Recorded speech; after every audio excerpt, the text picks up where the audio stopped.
Here we'll discuss the mathematics part of paper 1 of JEE Advanced 2022. As always, this question paper is a mixed bag of hard and easy questions with some questions involving a lot of lengthy calculations. Let's solve them one by one.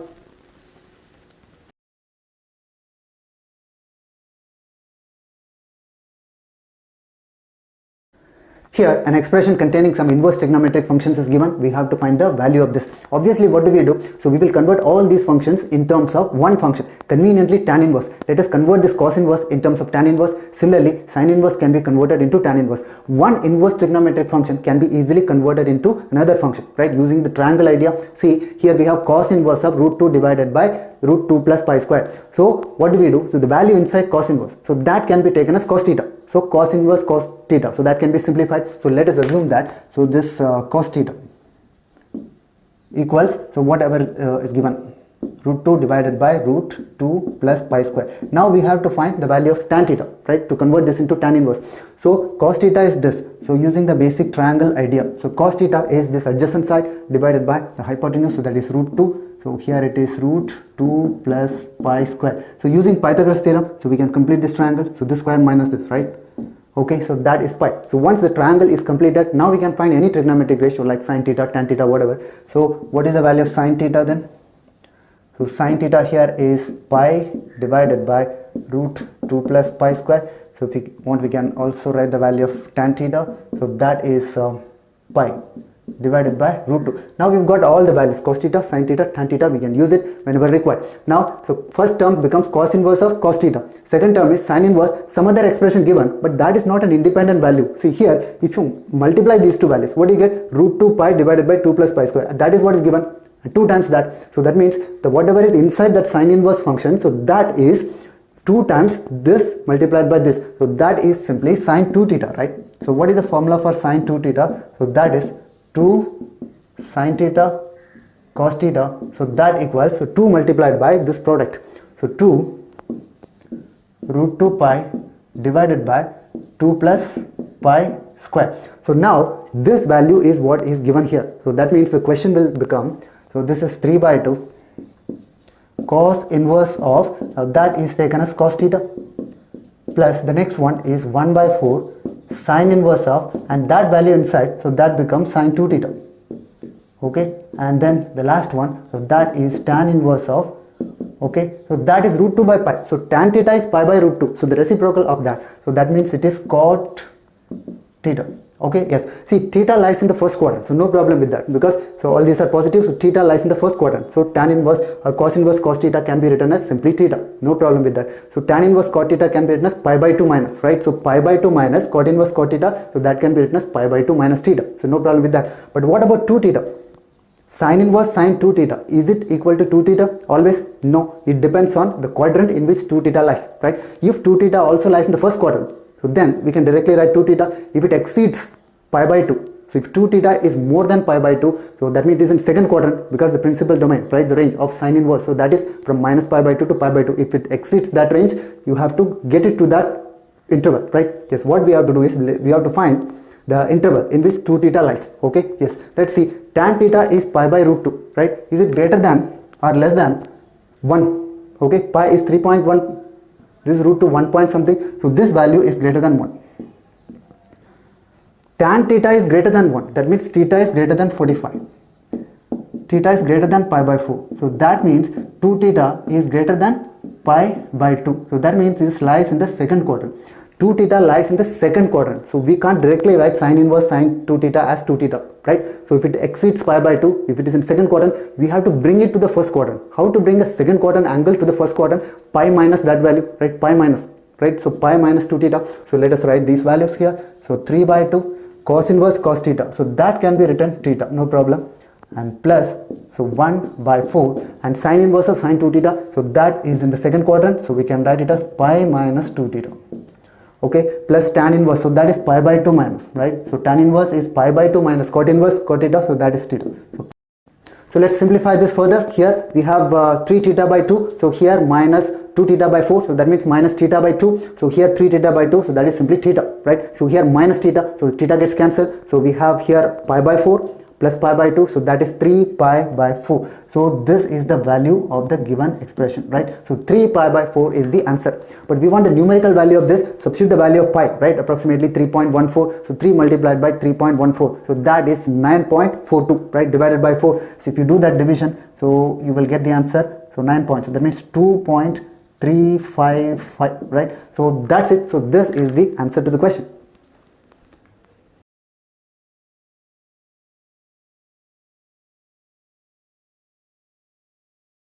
This is a very simple question again. We got to find some limit here. So limit x tends to alpha plus f of g of x. But the function f of x, that is sine pi x by something, that is a continuous function. We can take this limit inside. So f of limit x tends to alpha g of x. So essentially what we need to find is limit x tends to alpha plus g of x. And f of that value will give you our required answer. So only limit that we have to find is limit x tends to alpha plus g of x, right? Let's find that first. So limit, so x tends to alpha plus g of x. So that equals, so limit x tends to alpha plus, so g of x is given to be 2 log this e of root x minus root alpha, so divided by log of e to the power root x minus e to the power root alpha. So this limit is what we need to find. So alpha plus, you directly substitute here log 0, so that is minus infinity, right? Infinity by infinity form. So that means you can use L'Hopital rule, right? Let us simply differentiate, that's all. So L'Hopital rule, so let us use L'Hopital rule. Simply differentiate. So that equals, so limit x tends to alpha plus, so 2, so log of that, so that has derivative, so 1 divided by root x minus root alpha multiplied by, so the derivative of this, so 1 divided by 2 root x, so that is the derivative of the numerator. Now similarly denominator, so log of that again has derivative 1 divided by e to the power root x minus e to the power root alpha multiplied by, so the derivative of this again, so that is e to the power root x multiplied by root x derivative is 1 divided by 2 root x. I think this term gets cancelled. Okay, yes. Now let us simplify this. Alright, so what do you get here? So that equals limit x tends to alpha plus 2, and this is e to the power root x minus root alpha. So to get into that exponential limit form, we want e to the power x minus 1 divided by x. So that is the formula, right? E to the power x minus 1 by x tends to 1. So to get this value as 1, you take this e to the power alpha outside, right? So that will become, so 2 multiplied by, you can take this term to the numerator, so e to the power root alpha is taken out, so it will become e to the power root x minus root alpha minus 1 divided by, so this value, so root x minus root alpha multiplied by here, so 1 divided by e to the power root x. So that's it, you directly have to substitute the limit, that's all. So what do you get here? So this is of the form e to the power x minus 1 divided by x, x tends to 0, which means the whole value tends to 0. So e to the power x minus 1 divided by x, so that tends to 1. So that means this limit is simply 2 multiplied by e to the power root alpha as it is multiplied by, so this limit is 1 divided by 1 by, here directly we can substitute alpha, e to the power root alpha. Alright, so that's it. So you can cancel this, so we get the answer 2. So that's all. So very simple. So we get the answer 2 simply using L'Hopital rule. We just use the differentiation of the numerator separately, denominator separately, right? And then substitute the limit, right? So this happens to be in the exponential limit, that's a formula. So if you use that, you get the answer directly. So that is 2. Okay.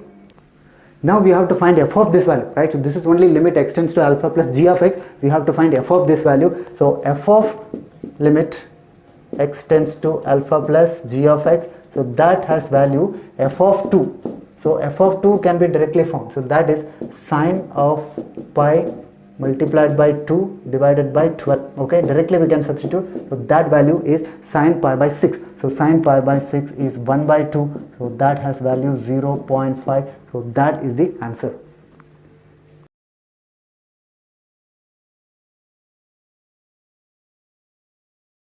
This is a question on sets, nothing much to do with probability. We will simply use Venn diagram to solve this question, that's it. Right here we have 3 sets. Let us take the set A to be the first set, so those who have symptoms of fever. Similarly set B, those who have some cough. Next one, so those who have breathing problem, that is taken as set C. That means what is given? N of A is given, so those who have fever. So N of A is 190. Similarly N of B, N of C is given. Now similarly, now those who have fever or cough or both, what does it mean? So that means the union means elements which belong to this set or that set or even both. So that is A union B. So that A union B is what is given as 330. Similarly, B union C, C union A, so these values are given, and those who have all three symptoms, so that is n of A intersection B intersection C, so that value is also given 30. So these values are given in the question. Using this, so we will find what is required, right? Let us draw the Venn diagram first, right? So draw the Venn diagram and fill up all the places, and then we can count, right? Yes, now we have three sets.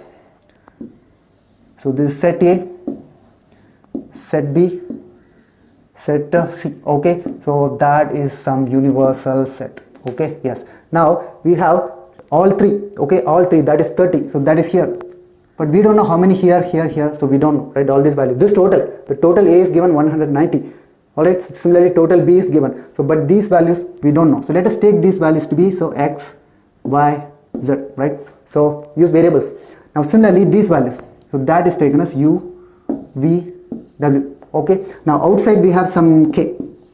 So let us fill these gaps, right? So we have to find the value of U plus V plus W plus K, because what is asked in the question? So those who have at most one symptom, at most one means what? Either they have only one symptom or no symptom. No symptom means outside. So K plus U plus V plus W, that's what we need to find. So U plus V plus W plus K. So that is what we are going to find, right? Let us find it. So for that we need X value. What is X at this whole set? That is n of A intersection B. Is that given? No, it is not given. What is given is n of A union B. So we have to find A intersection B. So we can find it. So we have the formula. So this is the formula, n of A intersection B. So that equals n of A plus number of elements in B, n of A union B. So all these values are given in the question. So n of A is 190 plus n of B 220 minus n of A union B. So that is 330. So if you do the calculation, so this will come out to be, say, 80. So this is n of A intersection B. Okay. Similarly, we have n of B intersection A, B intersection C. So that equals, so this is 220 plus 220 minus 350. So that will 20 plus 350. So that will happen. Okay, that will be 90, right? So that is the value. Similarly, n of C intersection A. So that will be equal to 220 plus 190 minus 340. So that is 70. Okay, so we have found all these values which are required here. Okay, yes. Now, but if you add all this, that will give you the total, but the total is given already, right? So then add all these values. So what is the sum? U plus V plus W. Let's add this. So U plus V plus W, okay, plus this one, X plus Y plus Z, plus 30 plus K. So this is the total, but that total is given to be, okay, so that total is also given in the question, 900. Okay, so now what we need is X, U plus V plus W plus K. So we don't want X plus Y plus Z. So let us find that. So this is U plus V plus W. Keep it as it is. What is the value of X? So we found that A intersection B. So that total is 80. So this total is 80. That means what is X value? So minus 30. Do you understand? So total is 80. 80 minus 50. Sorry, 30. So that is 50. So that is the value of X. Similarly, Y. So B intersection C, that total is 90. 90 minus 30, so that is 60. Plus Z. So that is C intersection A, so that is 70. 70 minus 30, so that is 40. Plus already we have 30.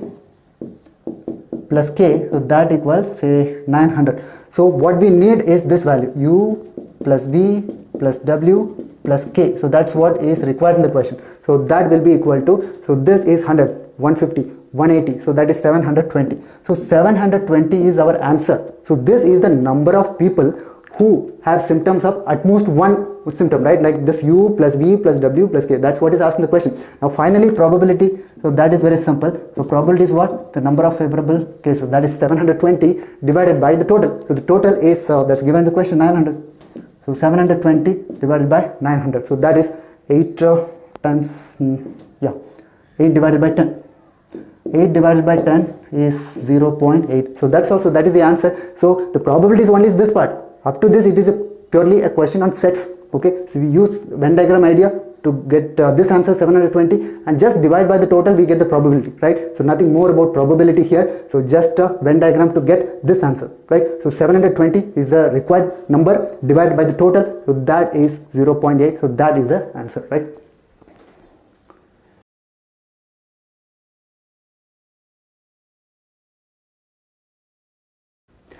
here some expression involving the complex number z is given to be real. Using that we have to find the possible values of modulus of z, right? So what is given here is this one. So 2 plus 3z plus 4z square divided by 2 minus 3z plus 4z square. This is given to be real. If a complex number is real, so we can equate that complex number with its conjugate, right? So this is a complex number, equate this to its conjugate and do all the cross multiplication, we will get it. But before that, let us simplify this, right? Because there is a relation between the numerator and denominator. So here it is plus 3z, here minus 3z, that is the only difference. So let us try to understand the relation between these two so that it can get simplified. After that we can use the condition for this expression to be real. Okay, see here plus 3z. So what we can write? So we can write it as 2 minus 3z plus 4z square then plus 6z.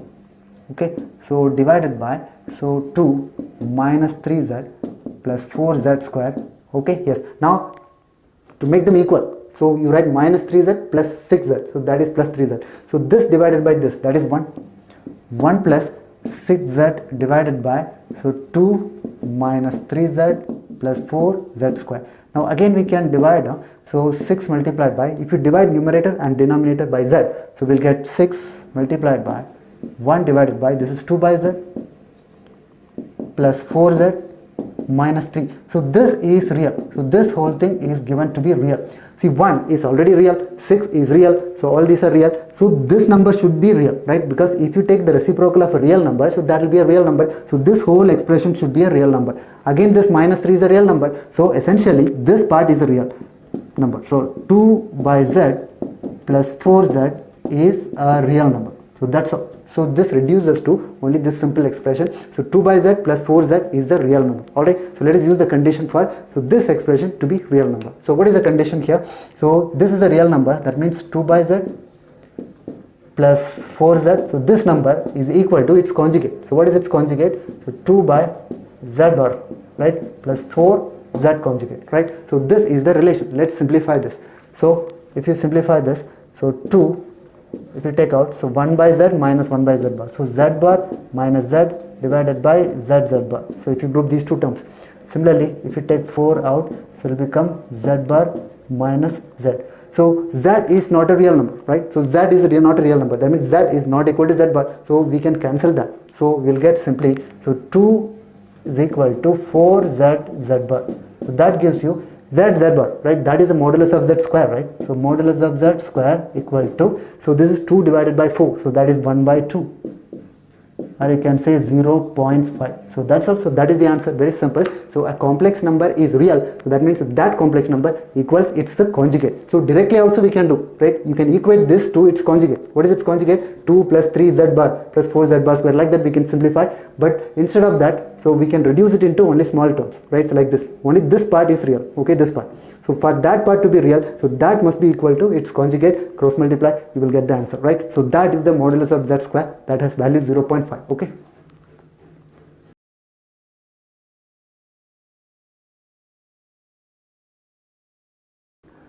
Again we have a question on complex number. Here we have a complex equation, an equation containing the complex variable z. We have to find the number of values of z that satisfies this equation, right? Yes. Now here we have an equation, so z bar, right, the conjugate, minus z square, so that equals this I z bar plus z square, okay. Yes. Now let us regroup the terms, right? So bring this z bar together. So z bar, if you take out, you get 1 minus I, so that equals z square. So if you take out, that will become 1 plus I. So that will give you some relation here. So z square equals 1 minus I divided by 1 plus I multiplied by z bar, right? Yes. Now let us simplify this. 1 minus I divided by 1 plus I. So we have to divide this. That means multiply and divide by the conjugate of this 1 minus I, 1 minus I. So 1 minus I square divided by 1 plus 1, 2. So that equals, so 1 minus 1, 2i, right? So can I write directly? So it is minus I z bar. So that's all. So that is the normal division, right? So or if you remember this, it is better. Actually 1 plus I divided by 1 minus I is simply I, right? If you can remember this, so we can write directly. Otherwise also we can simply divide. Yes. So this is the relation z square equals minus I z bar. So now z is a complex variable. So take z equal to some complex number, right? X plus I y square. So that equals minus I z bar conjugate, that is x minus I y. So that's it. So let us equate this. First of all, let us square this. So this is x square minus y square plus 2ixy equals minus ix. So this is minus y, right? I square is minus 1, so minus y. Now we can compare the real and imaginary parts. So what is the imaginary part here? 2xy. So that is the imaginary part. So that equals minus x. And also if you compare the real parts, so it is x square minus y square. So that is the real part on the left hand side. So that must be equal to minus y. Okay, so this is difficult to solve, but this is very easy, right? So you can take x common. So either x is 0. Okay, in that case we can cancel. So x is 0, we cannot cancel. So x is 0, one possibility. The other possibility, you cancel out x, so 2y equal to minus 1. So or y is equal to minus 1 by 2. So these are the only possibilities. Now if x is 0, so let us substitute here, right? If x is 0, so there we will get minus y square equal to minus y. So here we have two possibilities, y is 0 or 1. So this itself gives you two solutions. X is 0, y is 0, x is 0, y is 1. So we have solution 0, 0 and 0, 1. Okay, so that means 0 plus 0i, 0. 0 plus I, so it's simply I. So that these are two solutions. Now similarly the other case, so y is equal to minus 1 by 2. Let us substitute there. So it is x square minus 1 by 2 square. So minus, so that is 1 by 4. So that equals, so 1 by 2. So x square equals, so this is 3 by 4. That means x value equal to plus or minus root 3 by 2. So this gives you two values. What are the two values here? So plus minus root 3 by 2 minus 1 by 2i, right? Because we got x value and y value, x plus iy is the solution. So here we have two solutions, here we have two solutions, totally we have four solutions. We don't need the actual solution, we just need the number of solutions, right? So we have two solutions here and two solutions here, four solutions, right? That is the answer to the question.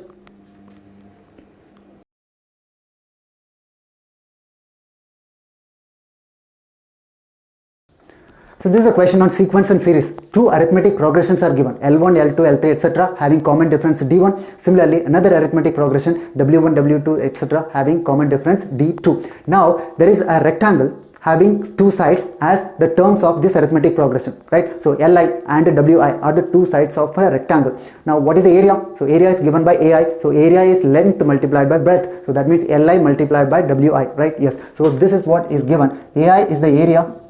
So that is Li multiplied by Wi. So Li is the ith term of the arithmetic progression, first arithmetic progression.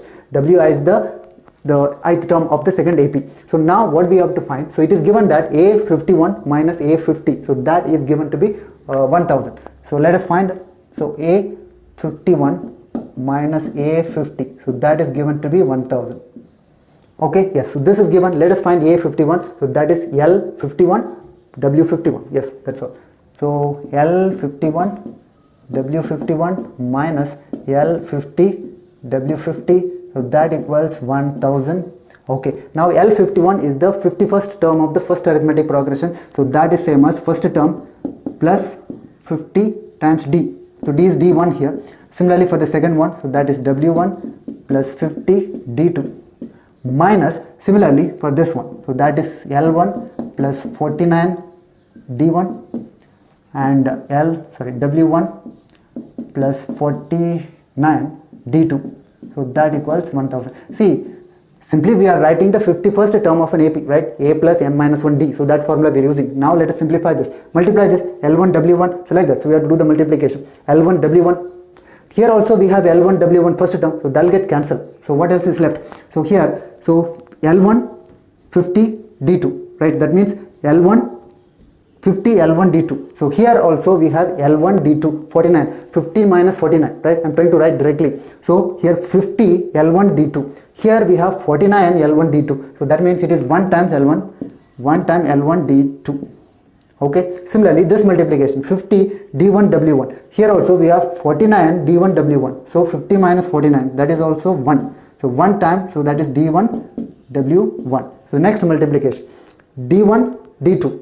D1 D2 multiplied by 50 square. Here also we have D1 D2 multiplied by 49 square. So that if you simplify, D1 D2 multiplied by 50 square minus 49 square.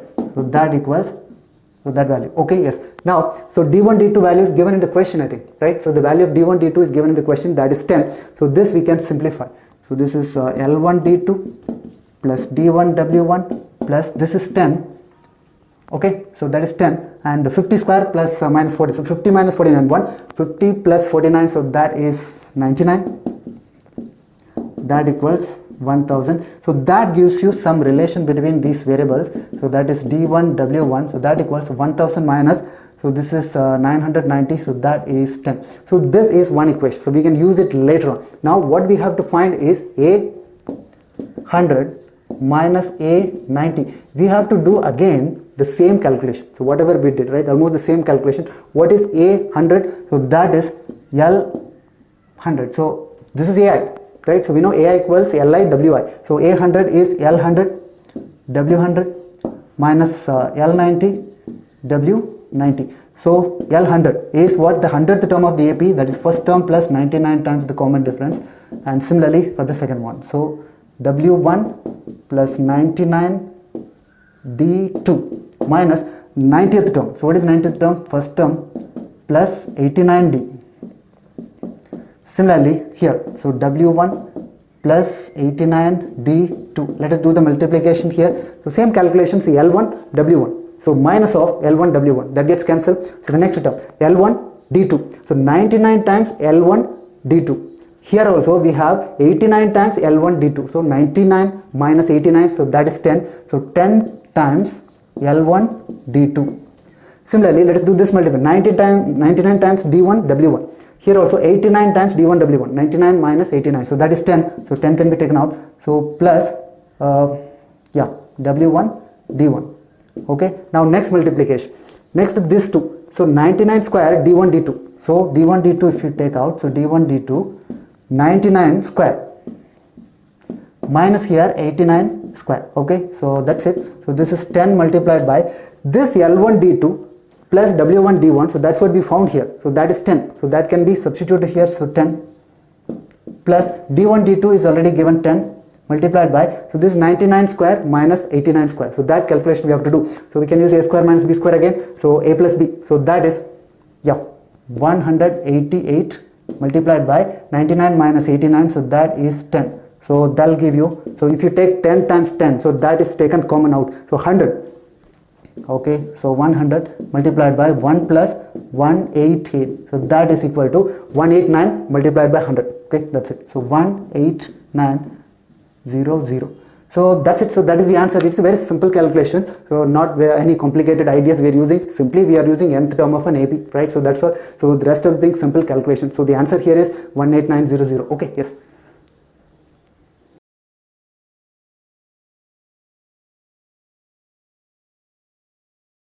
Okay, permutation and combination, but no complicated concepts, only simple ideas like the fundamental principle of multiplication, but we have to consider different cases. So we are given some digits, right? So 0, 2, 3, 4, 6, 7. Using these digits, we have to form 4-digit numbers, but these 4-digit numbers should lie within this range only, 20222, 4482. Okay, let us count the number of 4-digit numbers satisfying these conditions. Okay, yes. Now 4-digit number, so we have to fill these 4 digits. Okay, yes. Now first digit can be either 2 or 3 or 4. Because it has to be in this range. So first digit has to be 2, 3 or 4. Let us consider the first case where the first digit is taken as 3. So that is the simplest case, right? Because when the first digit is 3, is there any restriction on these digits? Nothing, because once the first digit is 3, whatever is filled here, this number will always lie between 3000 and 4000. That is very much within the range. So first digit is 3, it's been filled one way, one choice. Then this can be filled by any one of the remaining, of the 6 digits, right? So that's all. So this is the first case, which is 6 cube 216. So that is the first case. Now let's consider the next case where we fill the first digit by 2.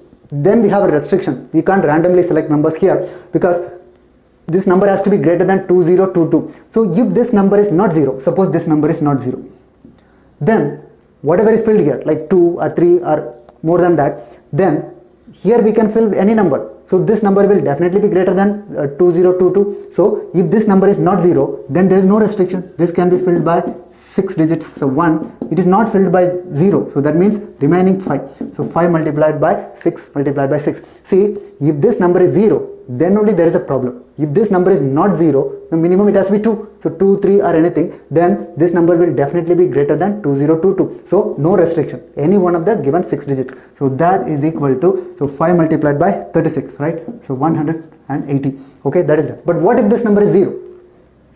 So that is the next case. See, if this number is 0, if this number is 0, we want the number to be greater than 2022. So this number has to be greater than 22. Okay, so how is it possible? Greater than or equal to? If this number, obviously this number cannot be 0, because otherwise it will be less than 2022. So this number has to be minimum 2. If this number is not even 2, more than 2, like neither 0 nor 2, okay, if it is 3, 4 or bigger than that, then here there is no restriction, because that number will be definitely greater than 22, right? 22. So this is filled by one way, okay, and it is not filled by 2 and 4, it means remaining 4. So 4 choices, and this has no restriction, any number can be filled here. So 6, so 4 times 6, so that is 24. Okay, now consider the next case where this digit is 2 only. If this is 2, then we have a restriction here, this number cannot be 0. If this number is 0, 2020, which is less than 2022, so this number should not be 0, that's all. Other than 0, any number can be filled, because minimum is 2 then. So 2022, so okay, so that is possible. So 5 choices only, okay, not 0. Other than 0, any number. So this is 1 multiplied by 1, 5. So that is just 5. Okay, so 5 numbers. Now, so first digit is 2, so that case is done. Now, the next case where the first digit is 4. So when the first digit is 4, so the second digit has to be not more than 4. If the second digit is more than 4, it will exceed 4482. So this number has to be less than or equal to 4. So this number can be either 0 or 2 or 3 or 4. So only 4 choices. So this number has 4 choices, and this number has only 1 choice, 1, 4. Now this has no restriction. You can fill this by anything, because whatever is filled here, that number will definitely be less than or equal to 4482, because no number is 8 here, maximum 7 only is given. So whatever is filled here, definitely that number will be less than or equal to 4482. So no choice, no restriction here. So 6, right? So 4 multiplied by 6, so 4 times 36. So that is so 36 multiplied by 4, 1, 4, 4. Okay, so that's it. So we just have to add this, so we'll get the answer, right? So yeah, so what do you get? So this is 10, 15, so 19, so 1. Okay, so 10, 12, 6. Okay, so 2 plus 1, 3, plus 2, 5, plus 1, so 5. Okay, yeah, 3 plus 1. Okay, 569, that's also, that is the required answer. To understand, so we simply use the basic fundamental principle of multiplication here, but we have different cases. Okay, so that's it. So that is the answer, 569.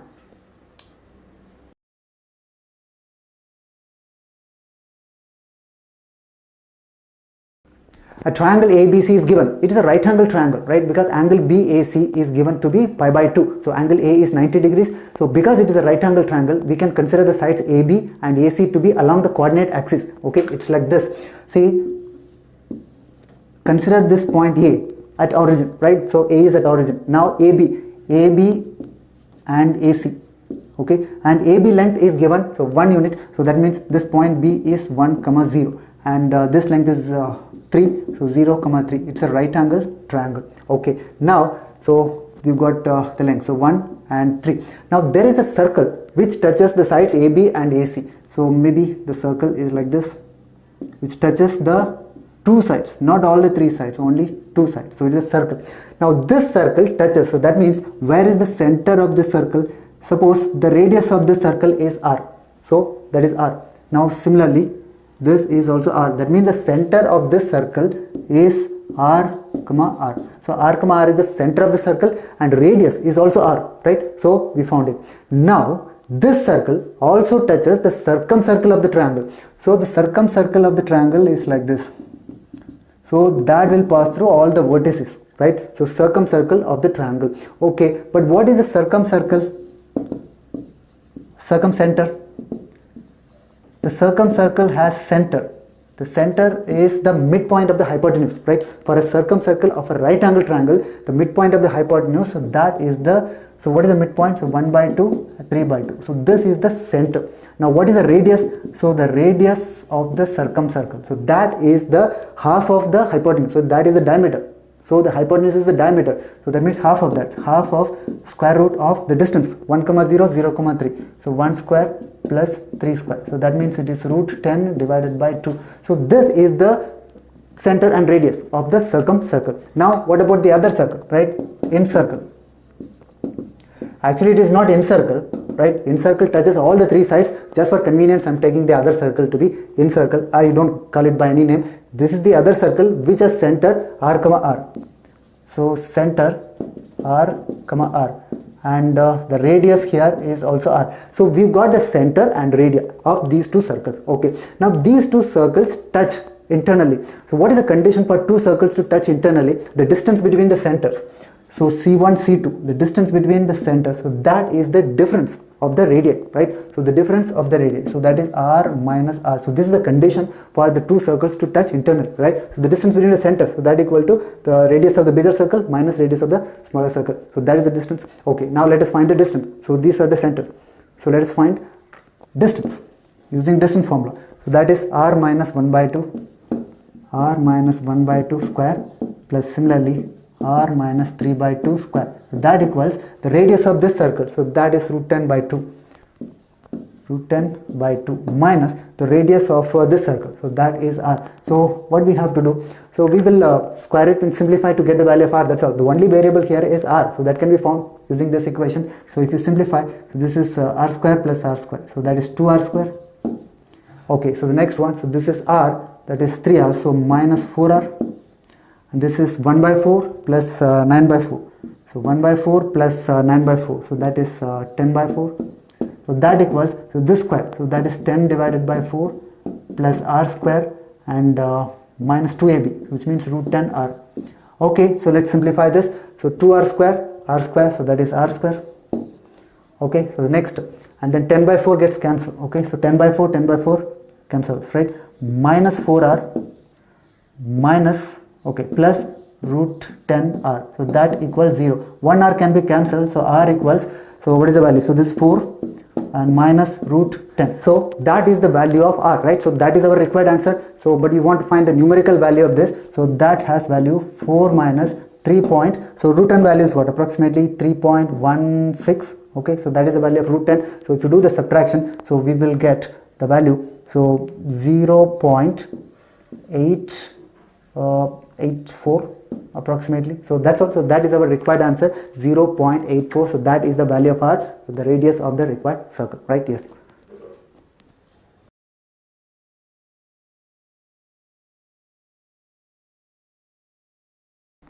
Integration question, simple substitution method. Let's do the substitution. So t equal to, so a minus log x to the power 3 by 2. So why do we do this substitution? Because the derivative of this dt, so that will have 3 by 2 log x to the power 1 by 2 multiplied by 1 by x. So that part is already there in the question. So we can simply find the derivative dt equals, so this is minus 3 by 2 log x to the power 1 by 2 and log x derivative. So that is 1 by x dx. So that's it. So now we can change the limit also, integral. So the lower limit is 1 when x is 1. When x is 1, log 1 0, a minus 0, so a. Similarly, when x is e, so log e is 1, so a minus 1. So a minus 1 multiplied by, so this is 1 divided by t square. And then, so dt, so dx is what? So this value, so dt, so we can write it as minus 3 minus 2 by 3 dt.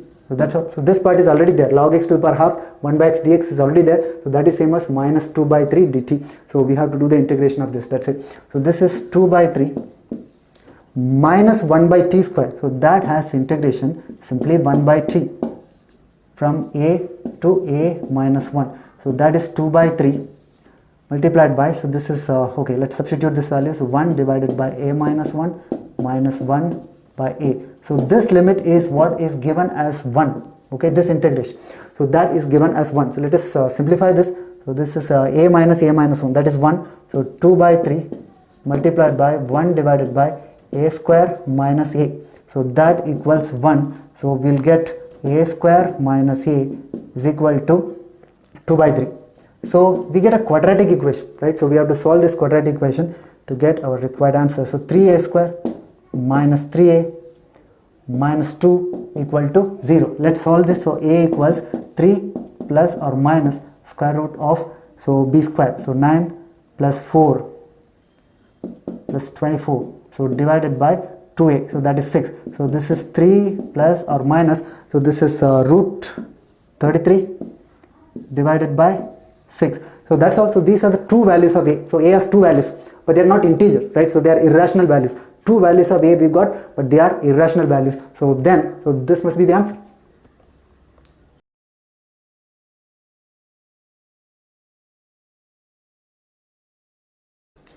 Here an arithmetic progression is given a1, a2, a3, etc. and a new sequence tn is defined which satisfies tn plus 1 minus tn equals an, right? Now we have to find the nth term of this sequence and also sum of n terms, right? So let us find it. See, it is given that, so tn plus 1 minus tn, so that is an. Okay, now what do we do? Substitute the values of n, right? 1, 2, 3, etc. So this is more like the telescopic series, right? So if you substitute 1, so we get t2 minus t1, that equals a1. Similarly, t3 minus t2, so that is a2. Now substitute the value, last value, tn minus 1. Let's substitute n minus 1 here. So that will give you tn minus here also. So tn minus 1. So that equals an minus 1. Okay, so substituting the last value n minus 1, so that we get tn. Now you just add these values, that's it. So if you add, so these terms get cancelled, t2 minus t2, t3, next one is minus t3, all the terms cancel except this term, tn minus t1, that equals, so this value is a1 plus a2, etc. up to an minus 1. So that's it. Now t1 is given in the question, that is, so tn minus, so t1 is given as 3, so that equals, this is a1 plus a2 up to an minus 1. This is sum of n minus 1 terms of the arithmetic progression, a1, a2. So sum of n minus 1 terms. So what is the formula? N minus 1 by 2, 2a. 2a means 2, 7, right? 7 is the first term, a1. 2a plus n minus 2, not n minus 1, n minus 2, because we are finding only n minus 1 term. So actually the formula is 2a plus n minus 1 d, but here n is n minus 1 here. So n minus 2 d. So d is also given 8. That's it. So let's simplify this. So this will be equal to, so tn minus 3 equals, so what is this value? So n minus 1 multiplied by, so if you cancel this 2, 7 plus n minus 2 times 4, so it is 4n, and so this is 7 minus 8, so that is minus 1. So that gives you the value of tn, so that is 4n square, and minus 4n minus, so minus 5n, plus 1 plus 3, so plus 4. So we found tn. Now we have to find t20 or t30 by simply substituting the value of n, 20 and 30. That's it. Okay, substitute the n value, say 20. So t20, so that is 4 multiplied by 20 square minus 5 times 20 plus 4. So let's simplify this. So if you take out 20, so we'll get 4 times 20, that is 80, minus 5 plus 4, so that equals, see, this is 75 multiplied by 2, 150, so 1500 plus 4, so it is 1504. So that is the value of t20. Now check whether this is what is given in the option. No, so this is not the correct option then. So t20 is 1504. Now we have to find t30 also. So 4 multiplied by, say, 30 square minus 5 times 30 plus 4. So let's do the same calculation here. So let's take out 30. So 4 multiplied by 30. So that is 120 minus 5 plus 4. So that equals, see, this is 115 multiplied by 3. So it is 345 multiplied by 10. So 300 and, okay, so 115 multiplied by 3. So it is 345, right? Yes.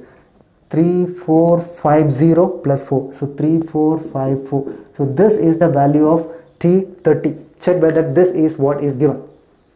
Yes, so t30 is 3454. Okay, that is done.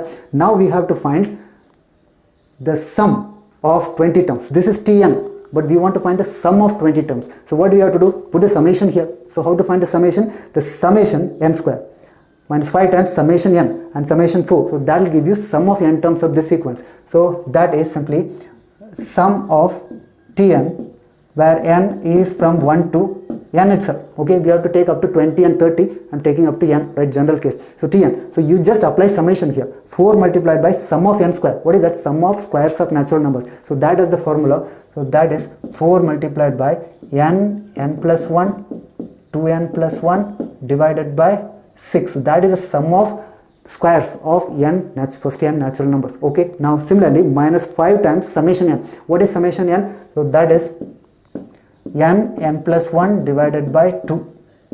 Okay, now summation 4, that means 4 is added n times, that's all. So that is 4n. So that's all. So this is the formula, sum of n terms of this sequence Tn. Okay, done. Now we want to find sum of 20 terms and sum of 30 terms by substituting n value 20 and 30, that's all. So first substitute n 20. So that will give you summation n is from 1 to 20, so Tn. So that will be equal to, okay, so this we have to do the calculation, right? We have to substitute n value 20 here. I'm not doing the calculation, right? You have to substitute 20, 21, so 41. Here also 20, 21. We can take out common factor and all that. So you will get the answer 10510. Okay, so you can just substitute the value of n and then verify and whether we get this answer. Okay, now you substitute n equal to 30.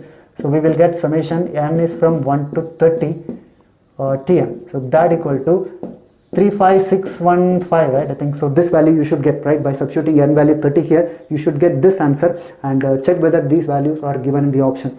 Okay, so no, so this is not correct. So this must be the answer then.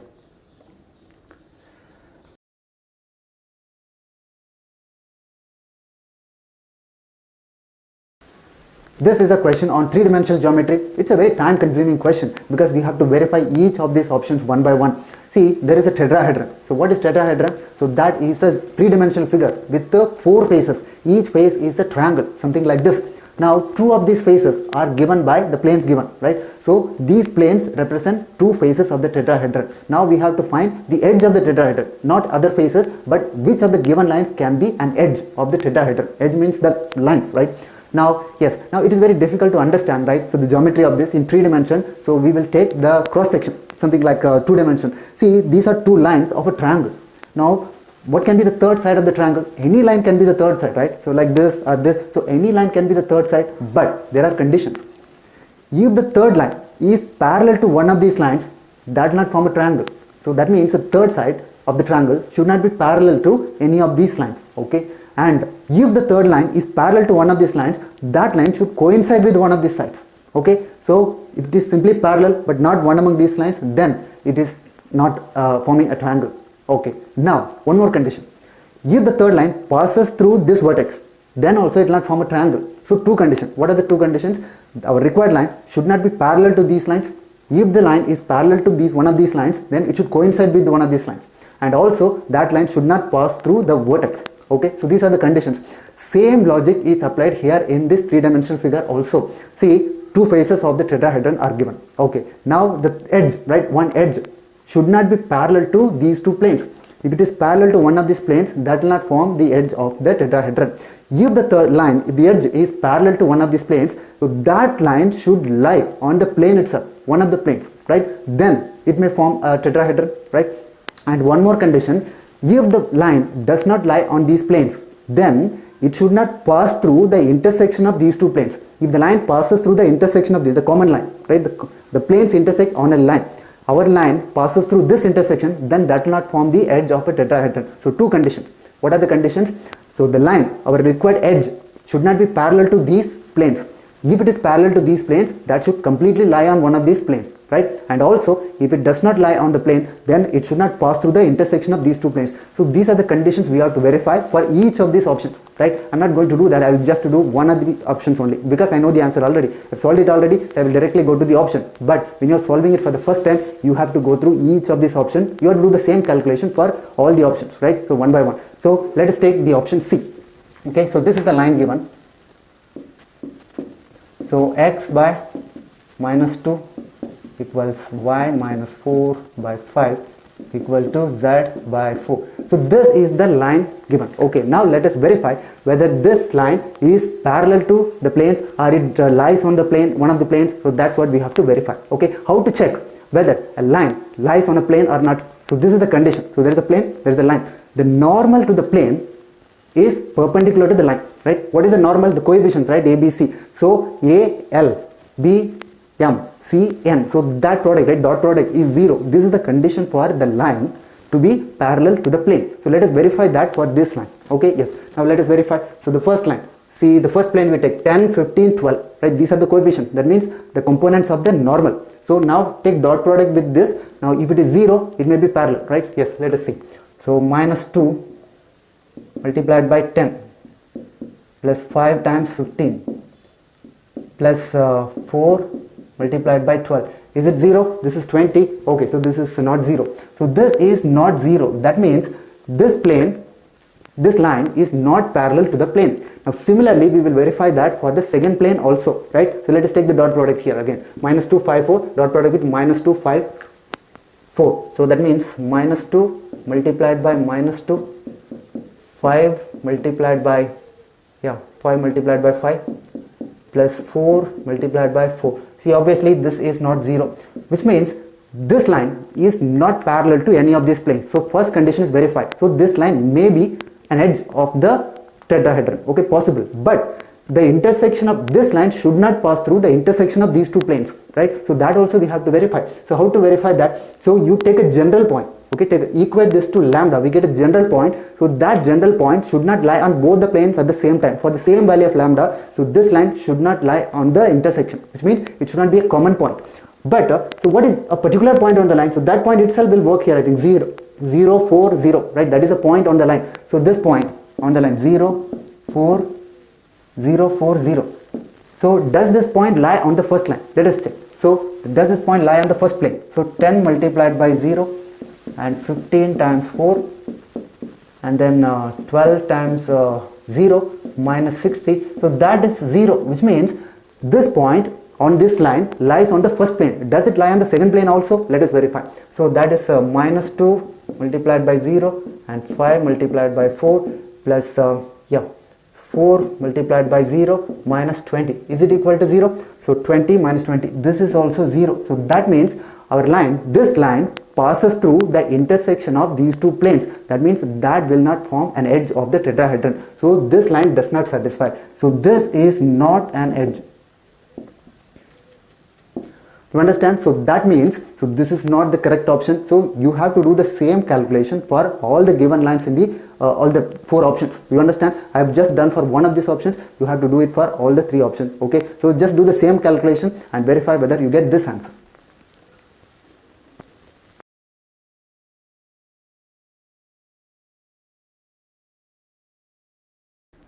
Another question on 3D geometry, a plane equation is given and 2 points are given. These 2 points are reflections of each other about this plane, right? Now we have to find the values of this alpha, beta, gamma, right? A plane equation is given, but let us write the plane equation in the proper form, right? So this is our vector.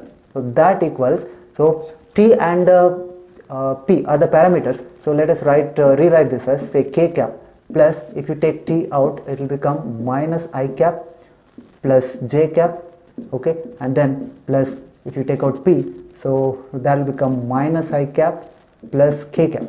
Okay, now so this plane is of the form r vector equals a vector plus t b1 vector plus p b2 vector. So this is a point on the plane and this is the parallel vector to the plane. This is another parallel vector to the plane, right? So it is in that form only. So if you want the normal vector, you can take the cross product of this. Okay, so it is like this: r vector equals some a vector, that is a point on the plane, plus some parameter t multiplied by say one parallel vector, so that plus another p multiplied by another parallel vector b2 vector. So b1 b2 are parallel vector. If you want a normal vector, we can take the cross product of b1 and b2, or we will convert this into Cartesian form. So that is easier to do, right? So Cartesian form, if you convert into Cartesian form, so it will be like this. So this is the determinant.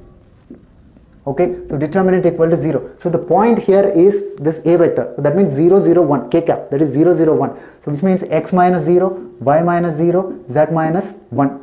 Okay, 0, 0, 1. So x minus x1. Next line, that is for parallel vector, one parallel vector. So that is minus 1 and 1, 0. So that is the parallel vector. Another parallel vector, that is minus 1, 0 and then 1. So this is the Cartesian equation of the same plane. So we are writing the same vector form into Cartesian form. Okay, let's simplify this. So x multiplied by 1, so that is x, and y multiplied by say, yeah, so that is plus 1, okay, and then z minus 1.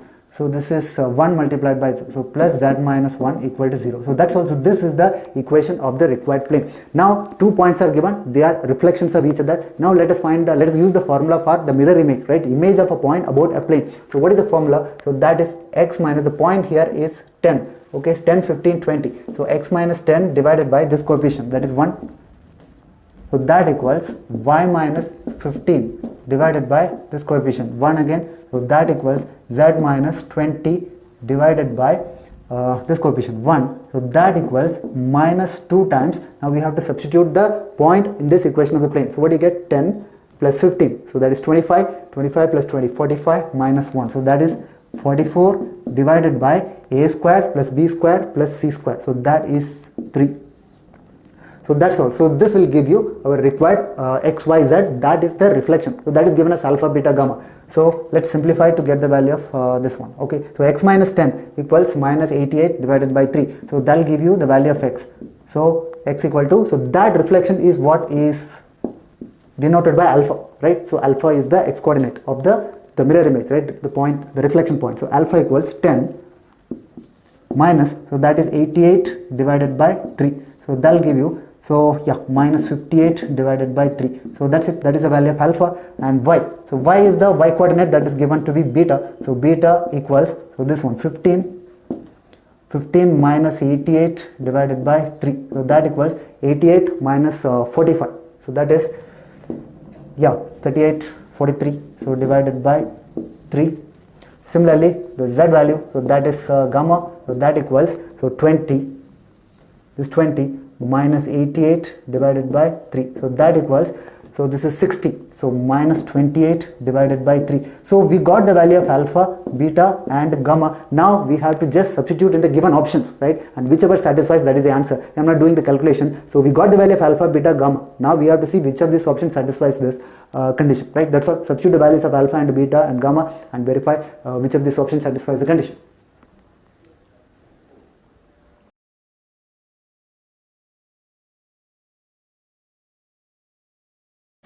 A parabola equation is given y squared equal to 4x and a point is given minus 2, 1 which lies outside the parabola. Now from this point minus 2, 1 we draw two tangents. These two tangents meet the parabola at the points P1 and P2. Now we join the focus S to this point P1, right? So SP1, that line. Now we have to draw the foot of the perpendicular from P to that SP1. So that foot of the perpendicular is what is denoted by Q1. Similarly, foot of the perpendicular from P to SP2, so that is denoted by Q2. Now we have to find these points Q1 and Q2. After that, whatever distance is asked, like SQ1, SQ2, etc., right? So we have to find essentially the points Q1 and Q2. So a lot of calculations are involved here. So let us do it one by one. Okay, let us first find the points P1 and P2. Okay, yes. Now what is the focus of the parabola? A, 0. So that means 1, 0. So that is the focus.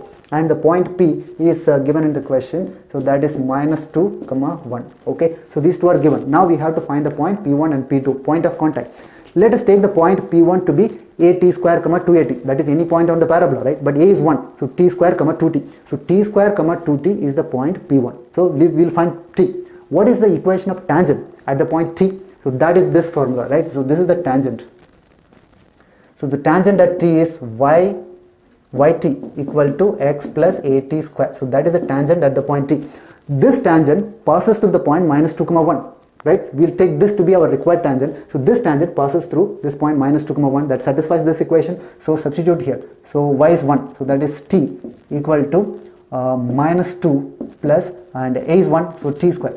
So t square minus t minus 2 equal to 0. It is the quadratic equation, right? Solve this, we'll get the value of t. So that will give you t equal to, so t square minus t minus 2. So that means t equal to, minus t. So that means 2 and minus 1. So these are the values of t. Why are we getting two values of t? Because there are 2 points, right? P1 and P2. One of the values of t is for the point P1. The other value is for the point P2. Okay. So that means what is the point P1?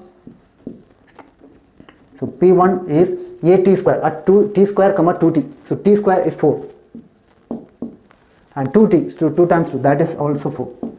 And similarly, we can get the point P2. So that is the other one. Okay, so minus 1. So t is minus 1. So again t square is 1 here. and then 2t, so that is minus 2. So we've got the points P1 and P2. Now let us write the equation of the line as P1. We need the equation of the line because we need to find the foot of the perpendicular from P to that line. So equation of the line as P1. Okay, so let us find the equation of the line as P1. So we've got 2 points now. S is known 1, 0 and P1 is found 4, 4. So let us use 2-point form to find the equation of the line. So that is y minus 0 divided by 4 minus 0 equals, right, yeah, x minus 1 divided by 4 minus 1. So this gives you the equation of the line as P1. So that is, if you simplify, we get 4x, 3. So minus 3y, and then so this is minus 4 equal to 0. So we got the line as P1. Now we have to find the foot of the perpendicular from the point P to that line as P1, this line. Okay, foot of the perpendicular. What is the formula for foot of the perpendicular? So we can use the direct formula here, x minus that point. So that point is 2, x plus 2 divided by this coefficient 4, right? X minus x1 by a equal to y minus y1. So that means y minus 1 divided by b. So that is minus 3. So that equals minus of ax1 plus by1 plus c. So that means you have to substitute the point here. So that is minus 8 minus 3. So that is minus 11 minus 4. So that is minus 15 divided by a square plus b square. So that is 25. This is equal to 15 divided by 25. So that is 3 by 5. That means we got the point x comma y. So what is the point x comma y? So that is 12 divided by 5 minus 2. So 12 minus 10. So that is 12 minus 10. That is 2 by 5. And next, so minus 3, minus 9 by 5 plus 1. So minus 9 plus 5. So that is minus 4 by 5. So that is the point P1. So that is the foot of the perpendicular. So that is denoted by Q1. So Q1 is found. Now the same thing we have to do for the other one, right? To find Q2, you have to take the line SP2. Okay, so let us find SP2. So SP2 line is, use the same method, right? That's all. So we have the point here, 1 comma minus 2, and S is 1 comma 1, but that is very simple, right? Because 1 comma minus 2, here also 1 comma 0, x coordinates are same. So that means that is a line x equal to 1, right? X minus 1 equal to 0. You don't need to use this form. So directly x coordinate is 1 constant. So x equal to 1. So that is a line parallel to y axis. Now we can use the same method to find the point Q2. Okay, so let us use the equation. Right, let us use the formula for the foot of the perpendicular. Because the line is parallel to y-axis, we can directly also write the reflection of this point. Okay, but I still use the same formula. So what is the formula? So x plus 2 divided by the coefficient of x, that is 1. That equals, so y minus 1 divided by the coefficient of y, that is 0, equal to minus of, substitute the point here. So if you substitute this point minus 2 comma 1 here, so minus 2 minus 1. So that is minus 2 minus, so minus 3. Okay, so let's simplify this to get the value of x comma y, right? Yes, now x comma y, that equals, all right, yes, here, so 3 minus 2, so that is 1. And now if you multiply here, 0, 1 here. Okay, so that's all. See, this is not division actually. So that for convenience we write like this, 0 in the denominator. So this means 0 multiplied by something. So y coordinate is always equal to 1. So that is the meaning of this division by 0. Okay, so 1 comma 1 is the reflection. So that is denoted by Q2. See, we found Q1, Q2. So that's all. So Q1 and Q2 are required. That's all. Then we can find SQ1. S is known already. Q1. SQ1 distance formula. Similarly, SQ2 that can be found, and whatever is asked, PQ1, Q1, Q2, whatever is asked, we can find it. So let's find it one by one. So SQ1. So we have to find SQ1. So what is SQ1? S is known. So use distance formula to find. So 1 comma 0, and then here this value 2 by 5. So just use distance formula, 1 minus 2 by 5. So that is 3 by 5 square plus 4 by 5 squared. So that is 1. That's all. So 1 is the value SQ2 now. So what is SQ2? So S is 1 comma 0 and this is 1 comma 1. Directly we can write, x coordinates are same, 1 1 0 1. So 1 is the distance, so directly we can write it SQ2 is 1. Now we have to find PQ1. PQ1. So again, P is known, minus 2 comma 1, and this Q1 is 2 by 5 comma minus 4 by 5. So what is the value? So 2 by 5 plus 2, right? 2 by 5 plus 2. So that is 10 plus 2, 12 by 5. So square root of 12 by 5 squared, and then next, so 1 plus 4 by 5, right? So that is 9 by 5. That equals 9 by 5. squared. Okay, so we can take out, so 3 square, right? So 3 by 5, if you take out, is the square root of, so 4 square plus 3 square. Okay, so that is 5, so that means the answer is 3. So that is the value of PQ1. Alright, so we also need to find Q1, Q2. Q1, Q2. So what is the value of Q1, Q2? So Q1 is this. Okay, and then Q2 is this. So let's find the value, right? So 2 by 5 minus 1. So that is 3 by 5, square root of 3 by 5 squared. And then 1 plus 4 by 5. So that is 9 by 5 squared. Okay, so we can take out the common factor. So 3 by 5. If you take out, so it will become square root of, so 1 plus 3 square. So 3 square is, 9. So that means 3 by 5 root 10. Okay, so that is the value of Q1, Q2. Now you can see which of these options satisfy. So SQ1 is 1, but what is given here is 2. So that is not correct. Okay, SQ1 is 1. Now the rest of the options I think are right. SQ1 is 1, SQ2 is 1, and PQ1 is 3, and also Q1, Q2 is 3 by 5 times root 10. So that is the answer.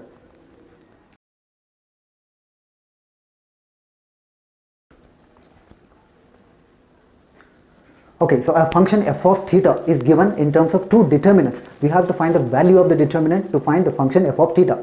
Now again we have to find another function g of theta, which is written in terms of f of theta, and one more function is there, a polynomial function p of x. We have to find one by one. First of all, let's simplify the function f of theta, but two determinants we have to find. So the first determinant is very simple, right? So here we have a determinant. Directly we can find the expansion, right, the value of the determinant, or we can also do something like this. We can add first row with the third row, okay, for r1 plus r3. So that will become 0, 0, 2, right, 0, 0, 2. So if you expand using first row, it will become 2 multiplied by 1 plus sine square theta. So that is very simple. So first determinant is 2 multiplied by 1 plus sine square theta. Okay, done. Now second determinant, we will not directly expand it because that will be complicated. But if you observe the diagonal, what are the diagonal elements? Sine pi, that is 0. And then cos pi by 2, that is also 0. And then tan pi, so that is also 0. So that means the whole diagonal element, right? The diagonal is 0. When all the diagonal elements are 0, there is a possibility that, so this matrix can be a skew symmetric matrix. Okay, let us check whether it is a skew symmetric matrix. So in addition to the diagonals being 0, the skew symmetric matrix has the elements above the diagonal and elements below the diagonal. So they are negatives of each other. Say A12, that should be equal to minus of A21. What is A12 here? Cos theta plus pi by 4. What is A12? Right, so A12 is cos theta plus pi by 4. What is A21? So that is sin theta minus pi by 4. Are they negatives of each other? Okay, let us see. See, sin theta minus pi by 4.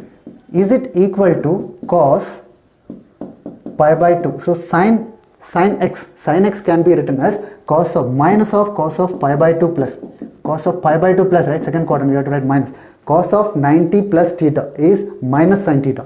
So that is equal to, right, so that can be written as minus of, okay, so cos pi by 2 plus, so that will be equal to cos of, what is this? So this is pi by 4 plus theta.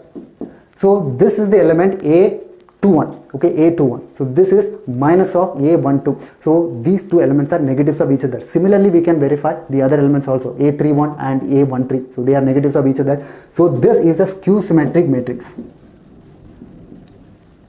See, for a skew symmetric matrix of odd order, the determinant is 0 because it is of order 3. So skew symmetric matrix of odd order, the determinant is 0. So the second determinant is completely 0. Okay, so we are just left with the first determinant whose value we have already found. So 2 multiplied by 1 plus sine square theta. So that means simply our function f of theta is, okay, so 1 by 2 multiplied by, so that is 2 multiplied by 1 plus sine square theta.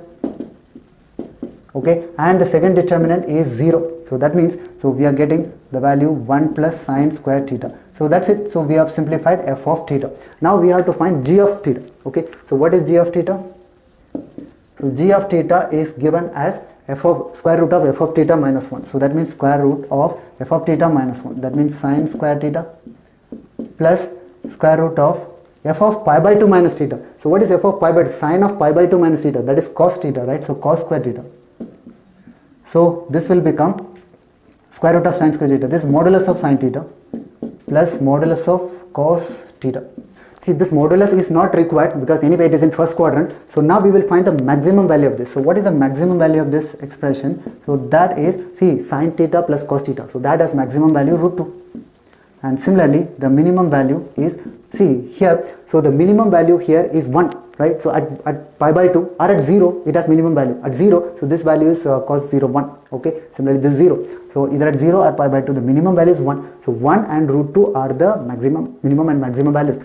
Now, p of x is another polynomial equation, polynomial function whose roots are the maximum and minimum value, which means equation whose roots are root 2 and 1. So that is p of x. So which quadratic polynomial, okay, has roots root 2 and 1? So that is simply x minus 1 multiplied by x minus root 2. So this is a polynomial equation, polynomial function whose zeros are 1 and root 2. Not necessarily this, some multiple, some k times this is also possible. Still, if you equate this to 0, the roots are 1 and root 2 only. But what is this value of k? So that we have to find. For that, something is given about the function.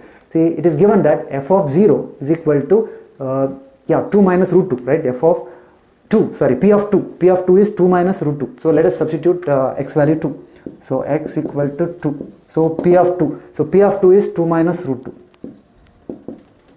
That equals k multiplied by, so 2 minus 1. So that is 1 multiplied by x is 2. So 2 minus root 2. So that means this gets cancelled. So k value is 1. So once we got the value of k, so we know precisely what the function p of x is. So that is simply x minus 1 multiplied by x minus root 2. Now if you draw this graph, right, so it is a quadratic function. So that means it is like a parabola, right, having roots 1 and root 2. So upward parabola, this coefficient of x square is positive. So this is the graph. Now we have to see whether some value is given in the option. So for that value, this expression is negative or positive. See, from the graph we can understand if a value lies between 1 and root 2, then it will be negative. If the value is greater than root 2 or less than 1, it will be positive. So now we have to just see whether the expression, the value given in the options, so those values lie in this range or not. Okay. For example, let us take the first one. So that is 3 plus root 2 by 4. So let us take 3 plus root 2 by 4.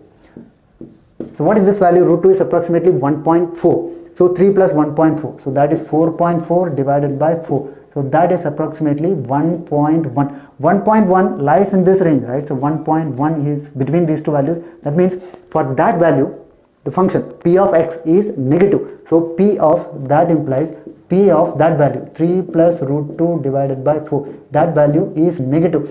Similarly, we have to check the other options. We only have to check whether the values given in the options lie in this range or not. If it lies between 1 and root 2, p of that value is negative. If it is outside that range, so this value is positive, right? So we can verify the other option by the same logic, right? So this must be the answer.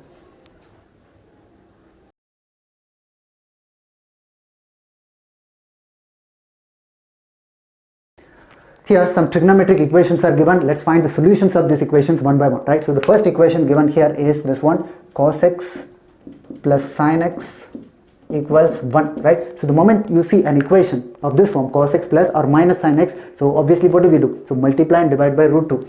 So root 2, if you multiply, you get 1 by root 2 cos x plus 1 by root 2 sin x. So that equals 1. See, this is of the form now sin x cos 45 plus cos x sin 45, right? Sin a cos b plus cos a sin b. So that is sin a plus b. So this becomes sin a plus b. So that means x plus pi by 4. So that equals 1 by root 2. Okay, now we can find the solution of this, right? Two terms we combined and made it into one term.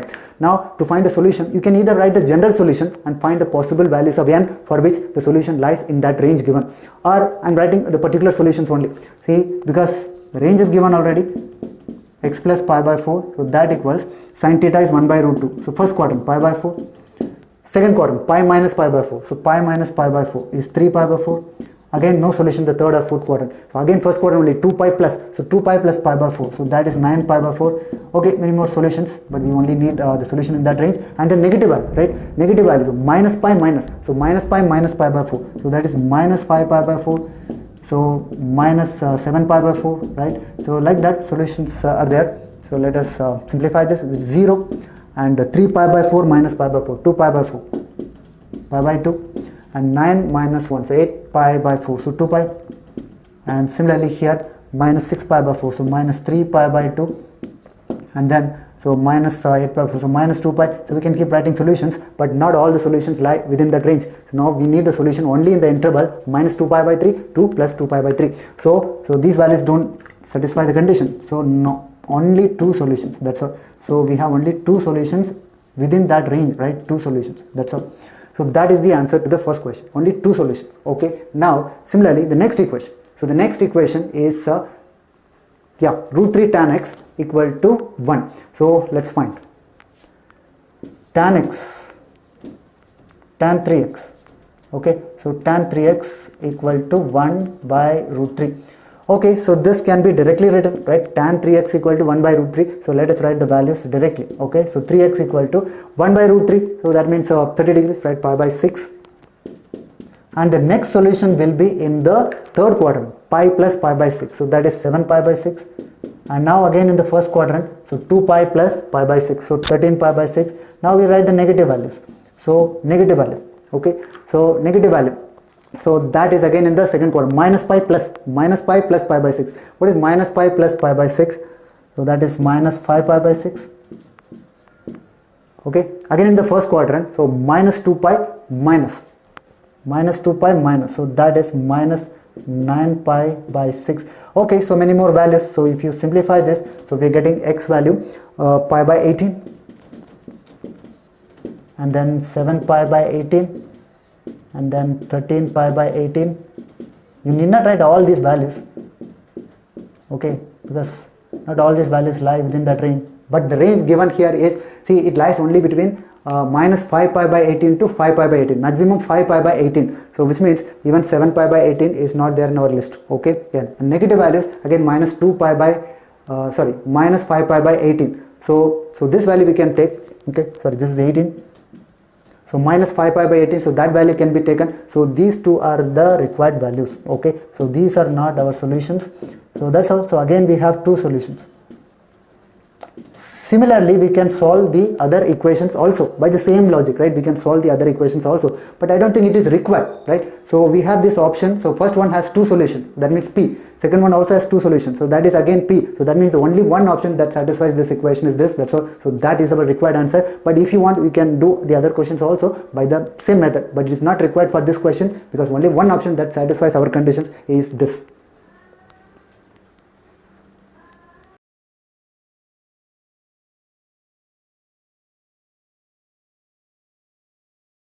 Here two players are there, P1 and P2, they throw a die. Whoever gets a bigger number scores 5 points. The other one gets 0 points. If both of them get the same number, then each one scores 2 points, right? Now the same game is played for 2 or 3 times, right? So 3 rounds. So x2 greater than y2 means what? After the end of 2 rounds, the first person gets more than the second one, right? The total score. Now x3, y3 means what? After third round, x3 is greater than y3. So that means after 3 rounds, the first person gets more than the second person, right? So that we have to find. Now, first of all, when two people throw a die, right, then what are the possibilities? There are 36 possibilities, right? 1, 1, 2, 2, etc., right? Yes, that means first person gets 1, second person gets 1. First person gets 1, second person gets 2, and various possibilities. So 36 possibilities are there. Now, out of which, what is the probability, or how many cases are there in which the first person wins, scores 5 points? So that means the first person should get more than the second person. That is nothing but this lower triangle, right? This lower triangle, right below the diagonal, all elements have the first element more than the second one, right? That means how many are there?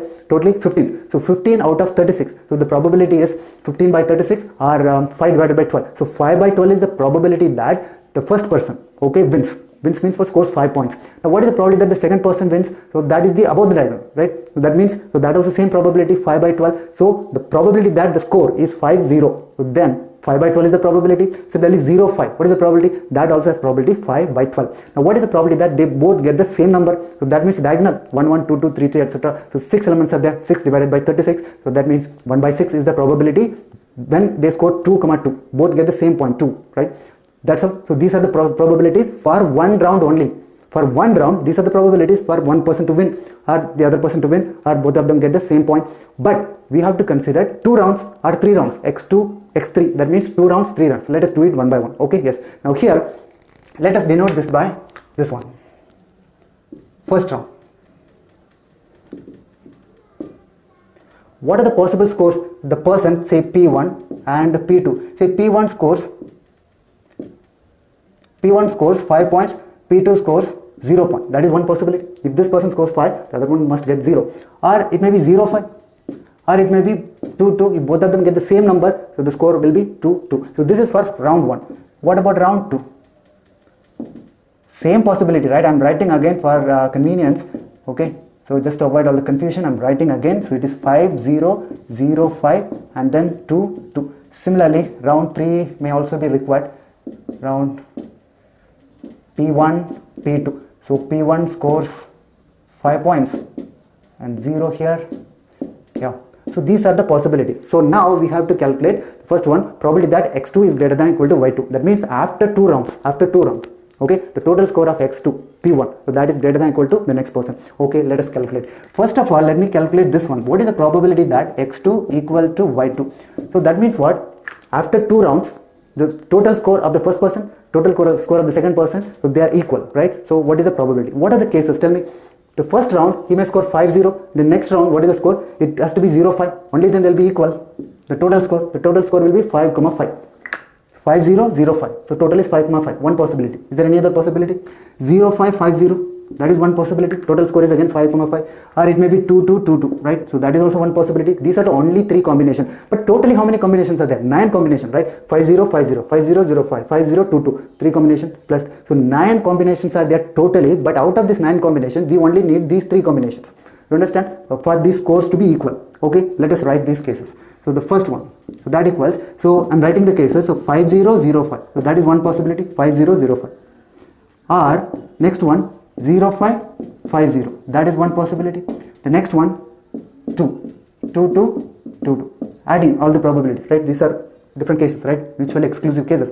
Now 5, 0, 0, 5. What is the probability that in the first round, the score is 5, 0. That's what we found here, 5 by 12. So 5 by 12 is the probability that one of them gets more than the other. So 5 by 12. So this score is 5 by 12. Okay, so the next one, the second round also the score is 0, 5, 0, 5. So what is the probability? That also has value 5 by 12. Okay, so that is the first case. Now again 0, 5, 5, 0, 0, 5, 5, 0. So same value, right? We can simply multiply this by 2. Okay, so same value, right? Multiply by 2 and then 2, 2. What is the probability that the score is 2, 2? So that is 1 by 6. So 1 by 6, this value, 1 by 6. And another next round also the same score, 1 by 6. Okay, so that's all. So this calculation should give you the required the value, this one. So 5 by 12. So if you cancel, so it will become 1, 6. So what do you get to me? So if you take 12 times 6 common, right? So what do you get? 5 multiplied by 5, 25 plus this is 2. So what is the value? This is 27 divided by 12 times 6, right? That is 72. 27. If you divide by 3, so we get 3 divided by 27 divided by 72. So 9. So 3 divided by 72. So 8. So 3 by 8 is the probability that the scores are equal after 2 rounds. But that is not the question. We want greater than. So x2 is greater than y2 or greater than or equal to y2. So that we will find. But we see after the end of 2 rounds, what are the different possibilities? Maybe x2 is greater than y2.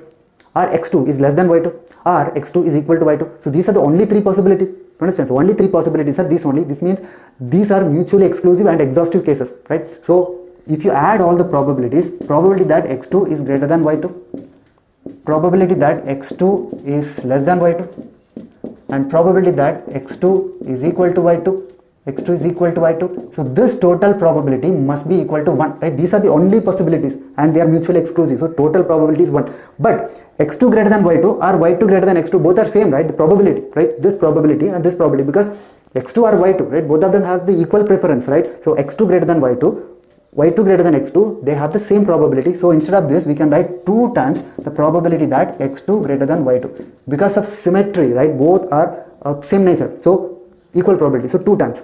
Plus probability that x2 is equal to y2. That's what we found here. So that is 3 by 8. That is equal to 1. Okay, so just a calculation. So probability that x2 greater than y2, so that equals 1 minus 3 by 8. So that is what is that? 5 by 8 divided by 2. So that is 5 divided by 16. So that's also, this is the answer to this question, probability that x2 greater than y2. So that means second one, so that is 5 by 16. So that is one of the answer. And the next one, okay, next one, probability that x2 is greater than equal to y2. That means what? It can be probability that x2 is greater than y2 and probability that x2 is equal to y2. This combination only x2 greater than equal to y2. What is the probability that x2 greater than y2? So that's what we found here, 5 by 16. And what is the probability that x2 is equal to y2? So that we have found here, right? x2 equal to y2, that is 3 by 8. So what is this value? So that is 2 times 3, 6 plus 5, so that is 11 divided by 16. So 11 by 16 is the value of probability that x2 is greater than or equal to y2. Okay, so that is done. Now x3, that means 3 rounds. We have to consider these 3 rounds. Okay, so now after 3 rounds, what is the probability that the total score is same, right? x3 equal to y3. What are the possible combinations? Tell me. 5 0, 0 5, 2 2. That is one possibility. What else? 0 5, 5 0, 2 2. 2 2, 2 2, 2 2. Right? Many possibilities are there. Let us write one by one. So now we will calculate this one. Probability that x3 equal to y3. By the same logic, okay, same logic that we've used here, right? x3 is equal to y3. So that means what? So one combination. Let me write one combination. So 5 0, 0 5, and then 2 2. This is one combination. What are the other combinations? 0 5, 5 0, 2 2.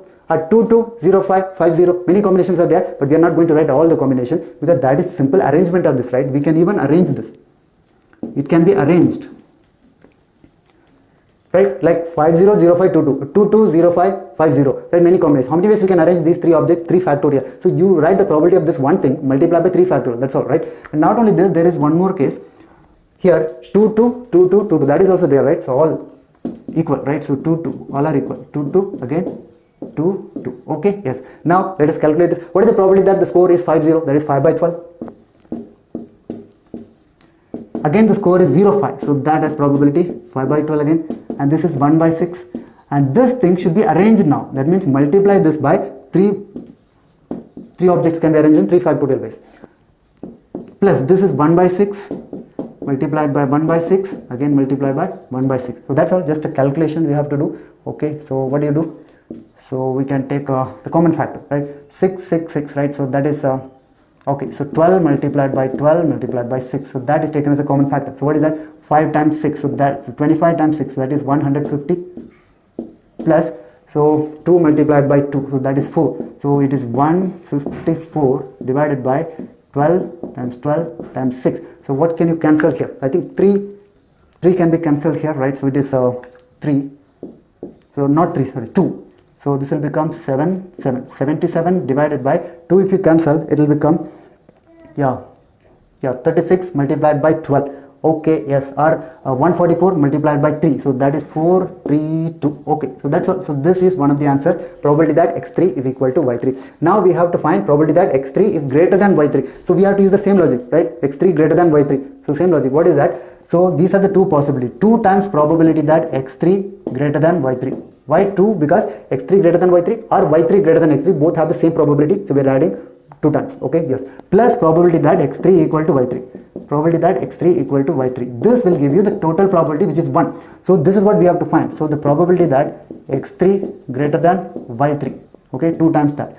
Plus this is what we have found here, 77 divided by 432. So that equals 1. So this will give you a required answer, probability that x3 is greater than y3. So that equals, so 432, 1 minus 432 divide, okay, this subtraction. So that is 432. If you divide by 2, it is 864. And then what do you get? 432 minus 77. So what is that? 432 minus 77. So that will be equal to, let us do the subtraction.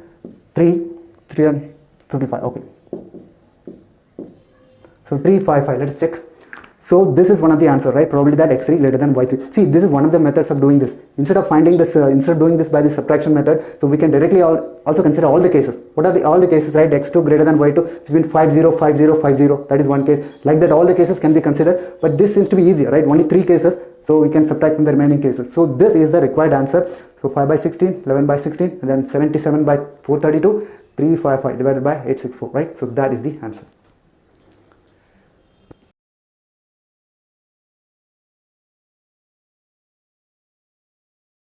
Here we are given a system of equations. We have to find the number of solutions of this system, right? Yes. Now the first 2 equations are very simple. So directly given. So x plus y plus z. So that equals 1. Similarly, next one is 10x plus 100y plus 1000z. That equals 0. So these are 2 equations. 1 and 2. But the third equation is not given directly, so some unknown values are there, p, q, r. But p, q, r are the terms of a harmonic progression. So from the third equation, you divide the third equation by p, q, r. So that will become, so 1 by p x plus 1 by q y plus 1 by r z. So that equals 0. So this is the third equation. Okay, yes. Now what you do?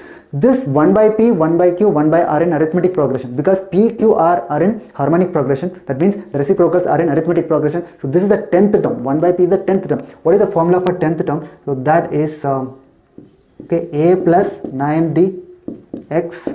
Similarly, a plus, this is the 100th term. So 99d y plus next one is 1000th term. So a plus, so 999d multiplied by z. So that equals 0. Okay, so this is the third equation. I'm using the same number because we are only rewriting this equation. Okay, so now it is done. Now we have to relate these equations. How will you do that? So what do you do first? So you can remove this a. What do? You multiply the first equation by a and subtract it. So it will become ax, ay, az. That if you subtract this ax, ay, az, that will get cancelled. So what we do? So from the third equation, you subtract a times the first equation. So that will give you a new equation. So that is ax cancel the ax. So we are left with just a 9dx plus 99dy plus 999dz. So that equals, now okay, so 0 minus a, right? So that is minus a. Okay, yes, that is done. So that is the same third equation only. Okay, yes. Now we can also remove this d. So you divide this equation by d, right? So that is a common factor. So divide. So that is 9d plus 9x. So 9x plus 99y plus 999z. So that equals minus a divided by d. Okay, so that is the third equation. Now if you add first equation and the third equation, you should get the second equation. You understand? So first equation, or if you subtract it, so 10x minus x. So that is x, 1 time x. So that is 999x. So that equals minus 1. Okay, so you add. So what do? You just add this equation with the first equation. Okay, so third equation is added with the first equation, 9x plus 1. So that is 10x plus this is 100y plus 1000z. So that equals minus a by d plus 1. So that is our third equation. Now if you observe, this equation is same as the second equation. So 10x plus 100y plus 1000z, that is 0. But we are getting same 10x plus 100y plus 1000z, that equal to minus a by d plus 1. For solution to exist, for this equation to be consistent, so this value must be equal to 0, right? Because left hand side here equal, so right hand side should be equal, 0 must be equal to minus a by d plus 1. So for infinite solution, in this case we'll get infinite solution, right? So determinant is 0, we can verify that. For infinite solution, so these values must be equal. So minus a by d plus 1. So minus a by d plus 1, that must be equal to 0. That will give you the value a equal to d. So when a is not equal to d, so we will not have any solution. No solution, right? So no solution when a is not equal to d. When a equal to d, we'll have infinite solution. But what is meant by a equal to d? So let us consider the given cases. Q by r is 10. So the first case is q by r is 10. Q by r is given to be 10. So what is the value of q by r? So q is what? So 1 by r is the 1000th term. So that is same as a plus 999d. But d is same as a divided by, so q, 1 by q. So 1 by q is the 100th term. So that is 99d. d is same as a. So this is 1000 divided by so 100. So that is same as 10. So that's what is given. Q by r is 10. So that means a equal to d. So this condition is same as a equal to d. But we know that when a is equal to d, so we have infinite solution. So first option, q by r equal to 10, then we have infinite solution. Okay, done. Then q by r is not equal to 10, so we'll have no solution. So similarly, we can write the other ones. Okay, so the next ones I am writing directly. Similarly, when p by r is not equal to 100, just like q by r is 10, so p by r is not equal to 100, so we'll have no solution. Okay, so p by r is not equal to 100, that implies no solution. Then similarly, the next option, p by q is not equal to 10, so something similar to that. P by q is not equal to 10, then also we have no solution. The last one, p by q is equal to 10, we'll have infinite solution. So p by q is equal to 10, so in that case we'll have infinite solution. Okay, yes. Now p by q are p by q, so these are okay, so p by q is not equal to 100, we have no solution. P by Q is not equal to 10, we have no solution, which means the second question and third question, so the option is S, right? So the only option that has this one is the option B, right? Only option B has the second one S and third one also S, right? That is the answer, right? But still we can calculate the other values also, right? So let us find this value. What is the solution? When you have infinite solution, at least one solution we can find it. Okay, what we do is, let us find some solution, substituting x value 0. See, when you have infinite solution, how will you find the solution? You can substitute any value for x or y or z, anything, you can find the other values. You don't need all the three equations, only two equations are enough. So what is the first equation? X plus, so x is 0, so y plus z equal to 1. So that will give you y plus z equal to 1. Similarly here x is 0, okay, second equation. So that will give you 100x, 100y plus 1000z equal to 0. 100y plus 1000z equal to 0. If you solve this, we get the value of y and z. Okay, if you divide by 100, this is y plus 10z. Y plus 10z equal to 0. So if you subtract it, so 10 minus 1. So that is 9z equal to minus 1. So we'll get z value minus 1 by 9. And y value is equal to 1 plus 1 by 9 is 10 by 9. So this is one of the solutions. What is that? 0, 10 by 9 minus 1 by 9. So that is one of the solutions of this system of equation. Now we also have another solution, so where z is 0. If you substitute z 0, so we will get this first equation, x plus y is equal to 1. Similarly, next equation, 10x plus 100y, so that is equal to 0. Now if you solve these two equations, again do the same calculation. So this is 10y, so 9y, so minus 1. So that will give you, so x is equal to, okay, so y is equal to minus 1 by 9 and x is equal to 10 by 9.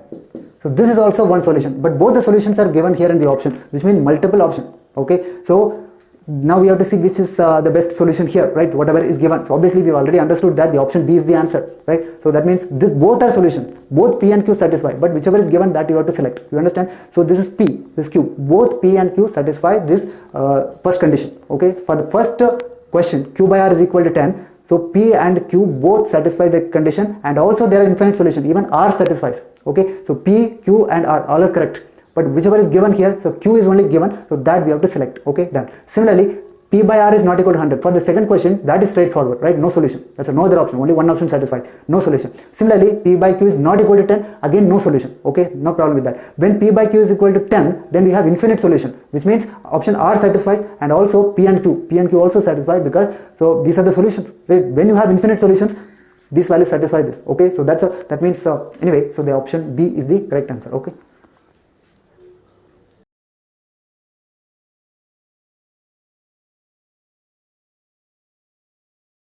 Here an equation of an ellipse is given, so that is the standard equation, right? So having center at origin. Right now we draw the auxiliary circle. What is auxiliary circle? So that is the circle having the center same as the center of the ellipse, and the radius is same as the semi-major axis. So that is the auxiliary circle. Now there is a point H, alpha comma 0, right? So that is on the axis of the ellipse. Now you draw a vertical line passing through that point. That line intersects the ellipse at the point E and the circle at the point F, right? So what is the equation of the auxiliary circle? So that is x square plus y square equal to a square, right? Because a is the radius, center is origin. So that is the equation of the circle. That means what is the general point on the circle? That is the parametric equation, right? So r cos theta comma r sin theta, but r is a only, so a cos phi, so that angle is phi, f 0, right? F origin. So that line subtends angle, makes angle phi with the x-axis. That means that point F is a cos phi comma a sin phi. So that is the point.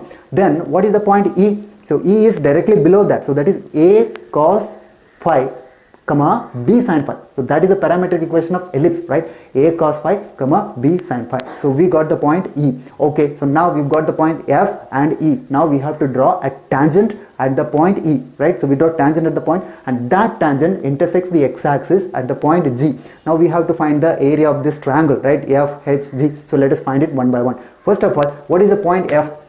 So F is the point lying on the circle. So that means the general point on the circle. That is the parametric equation of circle. So the radius is A. So A cos, that angle is phi. A cos phi comma a sin phi. Okay, so that is the point F. Okay, done. Now similarly, what is the point E? But E is on the ellipse, right? Ellipse. So what is general point on the ellipse? That is a cos theta. So here phi, a cos phi comma b sin phi. Okay. Now we have to draw tangent. Tangent at the point E. So that is the parametric equation of tangent, right? So what is the parametric equation of tangent? So that is x by a cos theta, cos phi here, plus y by b sine phi. So that equals 1. This is the parametric form of the tangent at the point theta, okay, at the point phi here.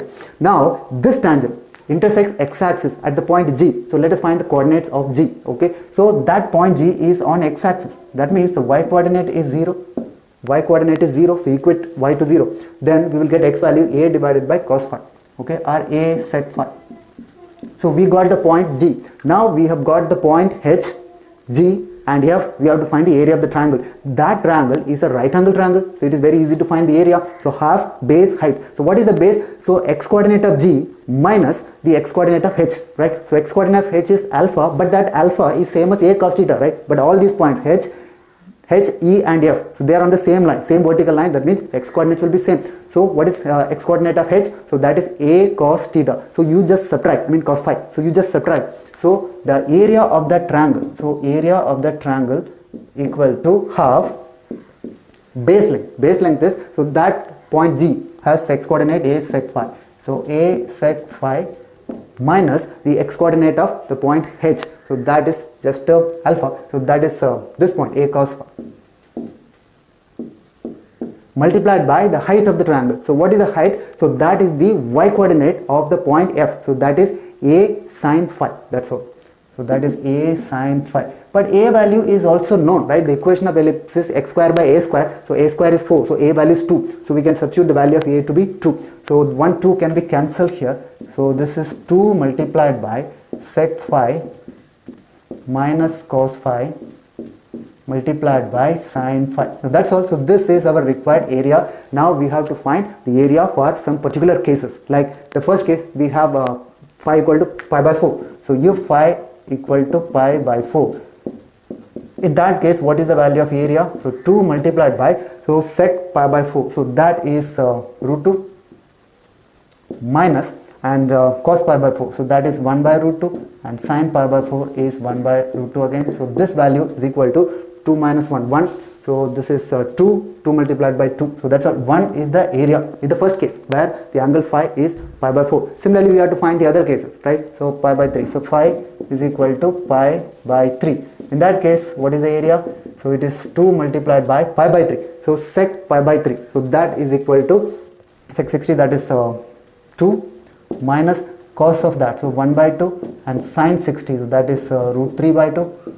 So this value is so 3 root 3 by 2. So that is the answer. Okay, now the next case, phi is equal to pi by 6. So 30 degree. In that case, what is the area? So that is 2 multiplied by, so sec 30 degree. So that is 2 by root 3 multiplied by cos of that. So that is root 3 by 2 multiplied by, so sin 30. So that is 1 by 2. So if you simplify this, it is 4 minus 3. So that is 1 divided by so this is 4 root 3. So 1 divided by 2 root 3. So that's all. Now we also have to verify, we also have to find the area when phi is equal to pi by 12. Pi by 12 means 15 degrees. So how will you find the value of cos 15 degrees, sin 15 degrees? So we have to use the formula, right? Cos of 15 degrees can be written as 45 minus 30 or 60 minus 45. So we have to use cos a minus b and sin a minus b formula, then we can find the value, right? But that is not required. Because if you observe in all the options given, the fourth question has the answer p only. So that means you don't need to do that. So obviously the answer will be root 3 minus 1 to the power 4 divided by 8. So you don't need to do that. Okay. So the first three have the answers, this one. 1, 3 root 3 by 2 and 1 by 2 root 3. So this must be the answer.